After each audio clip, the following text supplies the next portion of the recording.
مانسیرا میں اہل سنت اور اہل تشیع ایک ہی مسجد میں نماز ادا کرتے ہیں، نہ کوئی کسی کو کافر کہتا ہے اور نہ کوئی خارجی۔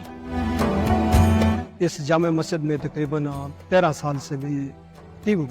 یہ مسجد ہمارے گاؤں کی قدیمی مسجد ہے اور یہ سنی اور شیعہ دونوں مسالک کی مشترکہ مسجد ہے، اور دونوں کئی عرصوں سے جو ہے وہ اکٹھے یہاں پہ نماز پڑھتے آئے ہیں۔ جماعت کا اہتمام بھی ہوتا ہے، ہمارا بھی ہوتا ہے، ان کا بھی ہوتا ہے۔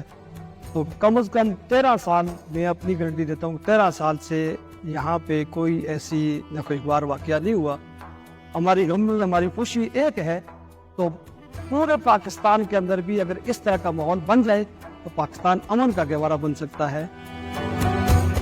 میری پیدائش کے پہلے کی یہ مسجد بنی ہوئی الحمدللہ، اور میں دیکھتا آیا ہوں یہاں پر دونوں مسلک کی جماعت بھی ہوتی ہے اور نماز بھی دونوں مسلک والے اپنے ٹائم پہ مقرر ٹائم پہ پڑھتے ہیں، اور الحمدللہ ثم الحمدللہ نہ ادھر ایسا کوئی واقعہ ہوا ہے کہ آپس میں کچھ مطلب فرقہ واریت کے اوپر کوئی بات ہوئی ہو یا کوئی بھی اس طرح کا معاملات ہوئے ہو۔ پیرا گاؤں کی جامع مسجد امام حسین میں مذہبی رواداری کا یہ رنگ دہائیوں سے قائم ہے۔ جتنے بھی شیعہ سنی جو ہے وہ اسی مسجد میں نماز پڑھتے رہے۔ اب کئی عرصے ہوا ہے کہ یہ مختلف علاقوں میں چھوٹی چھوٹی لوگوں نے اپنی مسجدیں بنائی ہیں، یہاں پہ آبادی بھی زیادہ ہو گئی تھی، لیکن اختلاف نہیں تھا، کسی اختلاف کی بنیاد پر وہ مسجد کو بنانا نہیں ہے۔ یعنی جس طرح آبادی بڑھتی گئی تو لوگوں کی ضروریات بڑھتی گئی، لوگوں کو وہ آنے میں دشواری ہوتی گئی، لوگوں نے اپنی جگہ جگہ مسجدیں بنا لی۔ حیران کن بات یہ ہے کہ اہل سنت کے امام مسجد اہل تشیع امام مسجد کے شاگرد ہیں۔